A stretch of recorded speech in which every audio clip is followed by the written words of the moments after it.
Hello mga kabunining! So ayan mga kabunining ay another vlog na naman tayo. Kaya naman mga kabunining ay panoorin nyo ito hanggang dulo.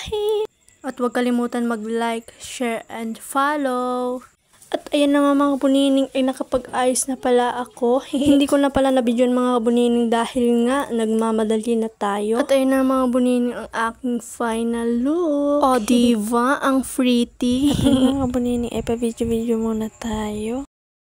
At ayun na nga mga kabunining, ay paalis na kami dyan dahil nga alas 4 ng hapon. At mga kabunining, ay nakalimutan ko palang sabihin sa inyo. Dahil mga kabunining, ay pupunta pala tayo sa simbahan. Dahil nga mga kabunining, ay mahal na araw ngayon. At ayun mga kabunining, ay nakaalis na kami dyan.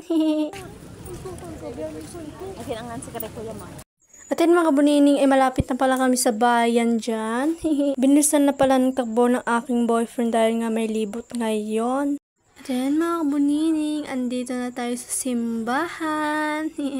At ayan mga kabunining, ay dali-dali na kaming pumasok sa simbahan. Nakapasok na pala kami dyan at unang kita mo pala ay napakaraming tao. At ayan na mga kabunining, ay binuhat ko na pala ang aking pamangkin na makulit. At ayan mga kabunining, ay nag-uumpisa na ang libot. Kaya ayan mga kabunining, ay panoorin nyo.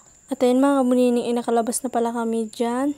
At ayun mga kabunining, ay paalis na nga sila. Hindi na pala kami sumama dyan dahil nga sobrang init. At ayun mga kabunining, ang aking mga kasama. At syempre mga kabunining, hindi nawawala ang ating driver. Kung gusto nyo nga palang pumasyal dito mga kabunining, dito lang yan sa Malasiki Catholic Church. Then ayun mga kabunining, ay pumasok na pala kami dyan dahil nga sobrang init sa labas. Inaantay nga pala namin dyan mga kabunining na matapos ang libot. Pero nga mga kabunining, dahil nga sobrang daming tao, hindi na namin inantay. Yun nga pala mga kabunining, hindi ko na pala nabidyohan. Dahil buti nga ay nakapag-communion pa kami. Then mga kabunining, dito na tatapos ang ating vlog. Abangan nyo ulit ang aking upload mamaya. And follow my page. Thanks for watching mga kabunining.